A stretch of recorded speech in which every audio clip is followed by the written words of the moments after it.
Yes, I absolutely highly recommend that you learn Danish when working in Denmark or when applying for jobs in Denmark, even if you're not in the country yet, or even if you are just like unemployed and are looking to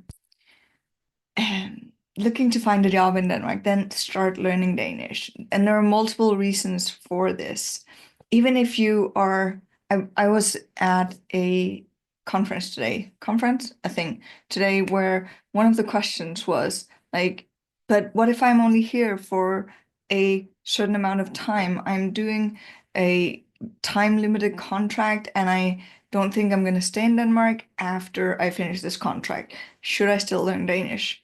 And it was such an interesting discussion because it's like the argument was that Danish is freaking hard, and it is hard. And there are so many letters we don't pronounce, and it's hard. I totally agree. But the thing is, there's multiple things to this. One of them is that it shows the company um, that you're doing a an effort.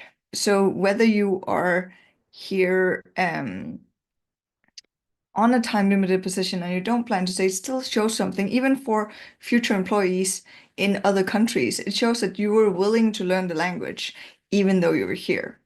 Another really good point to this is it will make it easier for you to understand the workplace. Basically, understand where people are coming from because the mindset is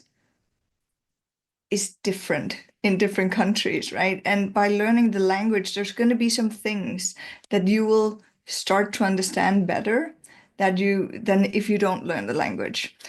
You're also going to learn more about the country in general. It's going to be easier for you to walk around in the country in general to kind of get to know like that.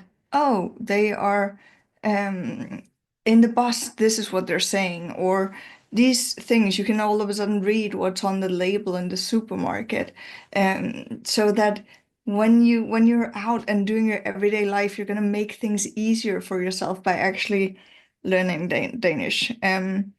But then you might also say, but yeah, um Danes have this tendency to just switch to English when I try to speak. And I know we are horrible at that. What I would encourage you to do is politely ask people, say, you know what, I really want to train my Danish. So if it's okay with you, I would prefer if we can keep the discussion in Danish. And I'll ask if there's something that I don't understand, or you can ask me if there's something you don't understand that I'm saying. Unless, of course, it's something that's super important that everybody understands. I always do my coaching sessions in English because it's super important that in the time we have on these one-to-one calls and group calls for that matter, it's super important that everybody understands what's being said, and that goes both ways. So in that situation, I will keep the language to English. But if you're out and about, if there's friends, if you're ordering a coffee, stuff like that, try and do it in Danish. It will really help. And nobody's perfect. You won't get any better if you don't practice, I promise. Practice makes perfect, and it doesn't. That's a stupid saying. Practice doesn't make perfect. And that's okay. You don't have to be perfect. Even me, I'm a Dane and I'm not perfect. Well, in any way, but not even in Danish, even though it's my native language, right? I am I'm an idiot at spelling and um having to write. I don't even know what it's called right now, but you have like you use the R at the end of the words, and it's like I can never figure out is there an R at the end of the words or aren't there? I have no idea. So for me, it's like I can get tools to help me kind of figure that out now, but point being that I am not perfect. And that means that you don't have to be either. I don't expect you as a Dane, as an anything, I don't expect you to be perfect in Denmark. So stop hiding and start speaking.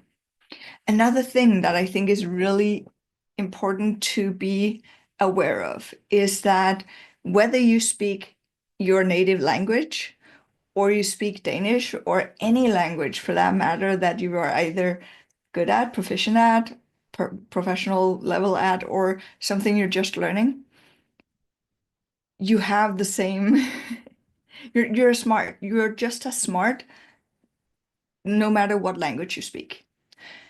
The thing is that you don't have the vocabulary, hard word, to express yourself in the language you're learning.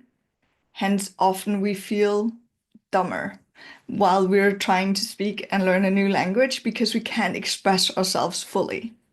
But it's really important that you remember that even though you cannot express yourself fully in this new language, that doesn't mean that you're not just as smart as you are normally. It's it's so important because I know that a lot of people have this feeling of like, I feel so stupid because I can't express myself. And then it also goes in and hurts how I feel about my professional skills. And so it becomes this snowball of negativity. And really, it shouldn't, because you are just as smart, whether you are speaking Danish or English or whatever language you're speaking. The important part is just that you can go in and um, then say, okay, so I had this word that I didn't know. Then I can put that out in English instead. And then I can go back and I can look it up. If the situation doesn't allow me to look it up in that moment, then I can go back afterwards and look the word up and learn it. I always say that, and this again, this might sound a bit I don't even know what word, speaking of, to put in here, but I usually say that I don't fail, I learn. And what I mean by that is that it's not really failing if we just learn from the mistakes or from not knowing, and again, not knowing a word in a language you're just learning is not even a mistake. It's not failing, it's learning and evolving and getting to know something even better. So not only are you not stupid just because you don't understand and speak the language well, you're actually getting smarter and smarter the more you learn the language, the new language. And I'm not saying that you're this smart in your language and then you get this smart in Danish and then you're getting smarter and smarter. What I'm saying is you're this smart and then as you learn the Danish language, you're getting smarter and smarter here. So I think this is super important that we need to remember to, I think it also has to do a lot with imposter syndrome, right? But we have to put that away and be like, it's important to learn. It sends a signal that you are choosing to learn the language. If we're talking about you applying for jobs, which, duh, on my channel, that's usually what we're talking about, that you are learning Danish, even if you're just beginning to learn Danish, putting that on your CV sends a really strong signal to a potential employer. Um, because it shows that you're committed, right? It shows that you are open to doing something. So let me know in the comments, let me know if you are watching the replay, what's your biggest struggle with the Danish language? Because I really want to be able to help you out. And I want to say what I'm going to go do when I finish the live. I'm also going to add the video.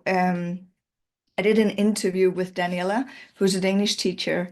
I'm going to add that to the video here so that you guys can learn more about the Danish language and how to also start learning that because it is so super, super important. Let me see, what else did I need to say today?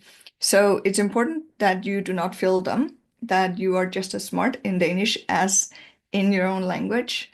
And learn it because it will make life so much easier, both in your workplace. You're going to catch more things, usually, even though it's a workplace where English is the main language, if there's a lot of Danes there, there's still going to be things that's going to be easier for you if you know Danish. It's going to be easier if you have kids, or in general, also if you yourself go to hobbies and sports and stuff like that, which is a great way to meet Danes, by the way. So teach or learning Danish for that. Also, understanding when you're walking around in general in the supermarket, being able to read the labels, hear that, know that ama is pronounced ama and not emaga, or I can't even pronounce it, but there's so many like words that are different from reading to speaking, and really rehearsing that, and maybe even find a Dane, maybe someone who would like to get to know your language and swap languages. Or a lot of libraries also have speaking clubs where you can go and they meet maybe once a week, and they will sorry, they will help you learn Danish, and you'll speak with each other in Danish. I think those are amazing opportunities. I will challenge you. So if you're watching, um, I'm gonna challenge you to, every time from now on you go into a cafe, try to order your drink in Danish, because it's gonna be so interesting to follow your own progress. And I really hope that this can help you. And it's really important for me to say that you are amazing. And even the fact that you have chosen to come to Denmark um and try to kind of get into our culture, get into all of the things that we're doing is freaking amazing. And taking on a language that is one of the hardest languages is so freaking cool. And I admire you for it, because it's so important as well. And yeah, remember, jump in and look at my website, see what, if there's anything of interest. I have a lot of cool things going on. I'm gonna host a free workshop have invited someone from a trade union to come talk about trade unions in Denmark and why we are happy about them and not ashamed to be part of them. That's on May 26th, but you do need to sign up for it.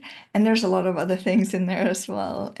So jump on, let's meet up online for that, and then have an amazing, amazing day.